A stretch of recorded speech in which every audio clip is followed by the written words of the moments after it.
주시고 복을 내려주시고 은혜를 입혀주신 것을 알 수가 있습니다. 사람은 눈에 인간적으로 따지면은 참 야곱은 참 그렇습니다.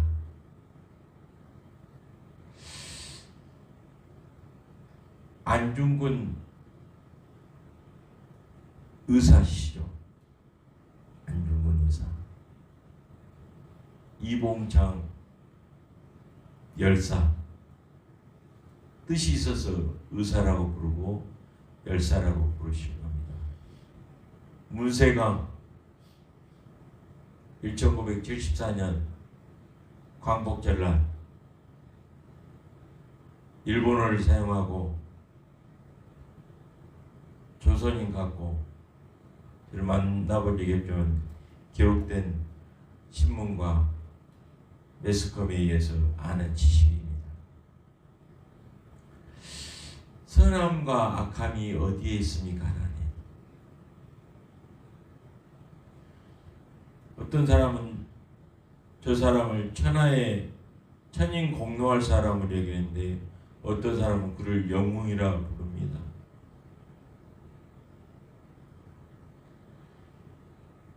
안중근 의사라고 부르는데 어디에서는 그를 천인공노할 그 나라 수장을 저격한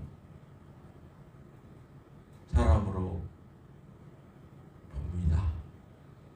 하나님은 그를 어떻게 보시나요? 어떤 사람은 어떤 사람을 평하기를 이렇게 평하는데 저 사람은 저렇게 평하고 각자의 기준과 가치관에 의해서 평하는데 우리는 어찌하리이까? 캐논, 표준, 최종 판결자인 우리를 지으시고 다스리시는 심판자이신 주님의 뜻이 중요한 것을 알 수가 있습니다. 하나님은 뭐라고 하시는가? 하나님은 어떻게 보시는가? 하나님께서는 어떻게 들으시는가? 주님이 말씀하신 것이 법입니다. 그러면 하나님과 우리의 관계에서 하나님과 어떤 관계인가? 하나님 편인가? 하나님을 대적하는 어떤 편인가? 이게 중요한 것 같아요. 만물을 지으신 하나님을 대적하고 창조주이신 하나님을 등지고 살 수가 없기 때문입니다. 어떠한 피조물도 천사들도 권세자들도 하나님을 대적하여 살아남지 못합니다. 하나님과 관계가 어떠한가가 우리의 가치 기준 이해함을 저는 나름 정리를 해봤습니다. 하나님께서 어떻게 보시는가? 하나님 편인가 하나님 편이 아닌가? 주께서 내 편이 되셔서 아니 실은 내가 하나님 편에 있어서 돕는 자를 하나님이 붙여주신다. 하나님 반대편에 있으면은 하나님이 우리를 도힐 수가 없다는 겁니다. 주 안에 있는 나에게 그래서 딴 근심이 있으랴 절대 있을 수 없다는 겁니다. 십자가 밑에 나아가 내 짐을 풀었기 때문에 수고하고 무거운 짐이 내게는 쉽고 너무 가볍습니다. 주님이 함께 계시고 주님 편에 내가 서 있기 때문입니다. 죄인의 길에 서지 않고 오만한 자의 자리에 있지 아니하기 때문에 주님이 저희에게 복에 복을 더하여 주십니다. 있다는 말씀입니다. 야곱이 일개 외삼촌의 딸인 라헬에게 자기 사정을 이야기하고 펑펑 우는 모습이 나오지 않습니까? 참 사내답지 못한 사람이라고 라고 생각도 할 수 있는데 그렇지도 않다는 겁니다. 목자들이 와야 겨우 옮겨서 우물에 물을 양에게 먹일 수 있는 그 돌뚜껑을 그가 옮겼잖아요.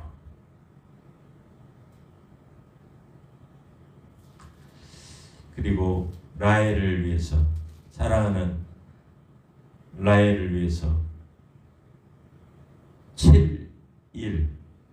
7년 동안을 그냥 7일 지내듯이, 그냥 하루 지내듯이 품삯으로, 꼭 말하자면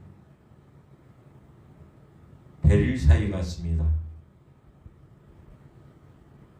여자가 적었고 귀한 때는 역사적으로 민며느리 제도를 뒀고요. 남자가 수가 적고 귀하면 베릴 사이제를 뒀던 것을 볼 수가 있습니다. 그 제도는 아닌데 그 풍습에 그런 치르고, 중동이나 보면은 양 몇 마리 뭐 이렇게 정해져 있는 모양입니다. 그 아내를 데리고 올 때 그 7일이 7년 동안 한 달 급여, 한 달 동안 있으면서 한 달 급여를 안 주고 밥만 먹여주고 외삼촌 라반의 집에서 일하니까 미안하기도 해가지고 네 품삯을 어떻게 정할 거냐 하니까 제가 흠모하는 사랑하는 그 라헬을 저에게 주시면 되겠습니다. 그걸 일을 치르겠습니다. 7년 동안 열심히 사랑을 획득하기 위해서 했더니 저녁을 지나고 나니까 라헬이 아니고 그 언니, 자기 마음에 좀 자기의 이상형이 아니었던 레아가 나와가 아침에 옆에서 누워있는 거예요. 그 당시에는 전기도 없었고 그래가지고 7일 같은 밤을 골라가지고 외삼촌 라반이 자기를 속여가지고, 세상에 다른 것을 속여도 유분수지 아주 배우자, 함께 살아야 하고 함께 동고동락을 해야 되는 자기 이상형도 아닌, 봐도 별 감흥도 없고 그런 언니 레아를 줬으니 이게 속이는 것이 아니겠습니까? 이대의 사기 결혼극이었죠.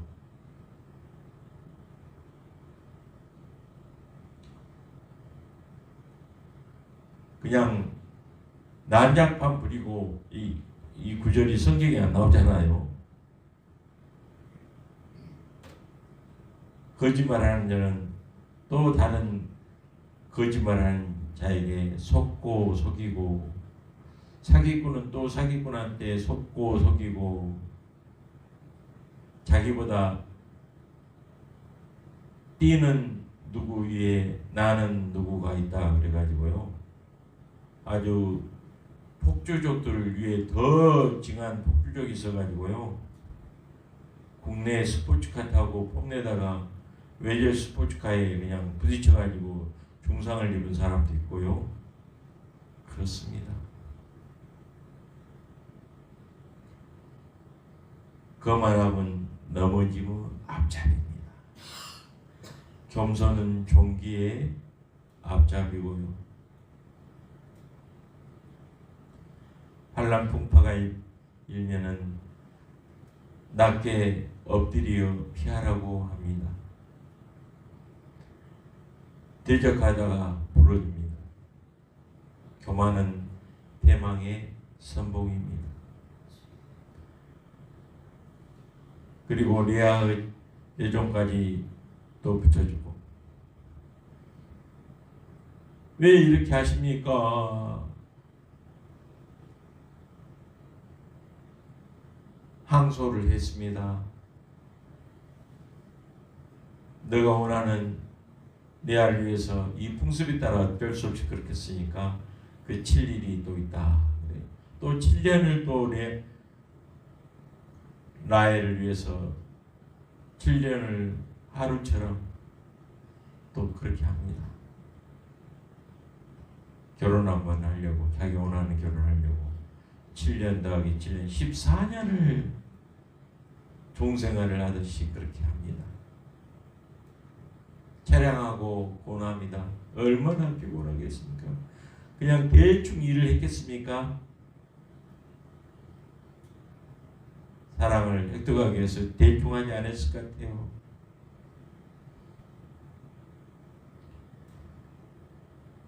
하나님은 공평하신 하나님인데 미모가 뛰어나지 못하고 요즘 같으면 그냥 엄청 두꺼운 안경도 쓰고 시력이 약해가지고 별 인기 순위가 별로 없고 그럴 것 같은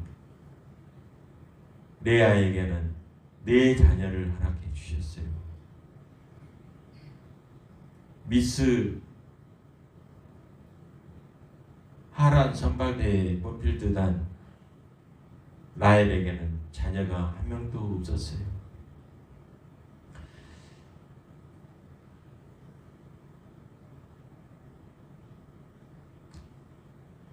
몸으로 피곤한 사람은 단잠을 자고요. 육신적으로 스트레스 많이 받는 화이트 칼라들은 또 그렇지도 못한 경우도 있고요. 아무튼 하나님은 햇빛을 의인과 죄인들에게 동일하게 허락하여 주십니다. 범사의 주님을 인정하면 하나님은 진짜 공평하신 하나님이에요. 부당하게 여기는 입장은 그 사람들의 입장이고 하나님은 실은 공평하신 하나님이셔요. 사람이 감당할 시험밖에 너희에게 당한 것이 없노니 오직 하나님은 미쁘사 너희로 감당지 못할 시험당함을 허락지 아니하시고 시험당할 쯤에 또한 피할 길을 내사 너희로 능히 감당하게 하시느니라 말씀하여 주셨습니다. 저에게도 동일합니다. 감당할 시험밖에 감당할 만하니까 장로님을, 권사님을 이곳에 보통 친척 아비집을 떠나 이곳에 있어서 귀하게 하시고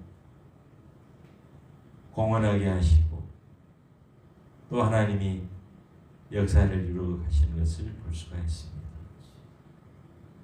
저도 감당할 만하니까 하나님한테 이곳에 저를 보내주시고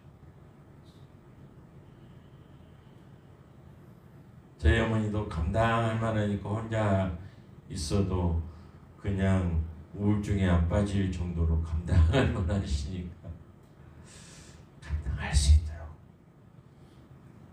감당할 만하니까 김영자 권사님을 장로님께 다 붙여주시고 돕는데 불러주시고 감당할 만하니까 아내를 주시고 정말 하나님이 우리보다 우리를 더 잘하신 분임을 알 수가 있습니다.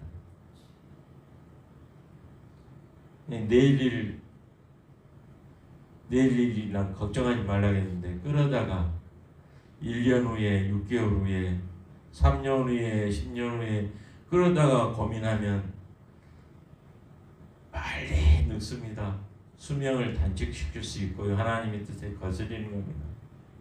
예수님이 이 땅에 언제 오실는지 너희 알 바 아니오 하셨는데 알라고 눈 찌그리고 잠자고 오밤중에 모여서 악쓰고 하는 것이 부질없는 일입니다.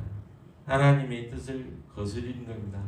알 바 아니라 하면 알라고 하지 않고 사과나무 심고 열심히 준례하여 하루하루 충성되이 오늘이 마지막 날로 알고 마음을 다하고 성품을 다하고 뜻을 다하여 목숨을 다하여 하루하루 성실로 힘을 삼으면서 주의 뜻을 바라고 살면 구체화하여서 하나님이 보여주시련만 그걸 믿지 못하니까 눈찌그리고 아이 세워서 꿈이 어떻게 나타나디, 돼지 꿈을 꿔야 복권을 사줘, 이 사람하고 그런 사람들 어떻게 구별이 안 됩니다. 육신의 생각은 사망입니다. 성령의 생각은 생명과 평안입니다. 구별을 못하고 있어요. 분별의 영을 주셔야 됩니다. 이 시대가 악하기 때문에. 어디서부터 왔느니, 이 지혜가, 이 꾀가 하나님으로부터 왔는지 사람으로부터 왔는지, 이렇게 개간 것이 하나님으로부터 왔는지 사람으로부터 왔는지, 이 세상에로부터 왔는지 우리가 알아야 됩니다. 분별을 해야 됩니다. 그래야 하나님의 뜻대로 살죠. 기도하면 하나님 아버지 감사합니다. 하나님의 선하시고 기뻐하시고 온전하신 뜻이 무엇인지 분별케 하여 주옵소서. 마음을 새롭게 함으로 성령의 변화를 받아서 주님을 기쁘시게 할 수 있도록 복되게 하여 주옵소서. 감사드리오며 예수님의 이름으로 기도하옵나이다. 아멘. 하늘에 계신 우리 아버지여, 이름이 거룩히 여김을 받으시오며 나라가 임하옵시며 뜻이 하늘에서 이루어진 것 같이 땅에서도 이루어지리다. 오늘날 우리에게 일용할 양식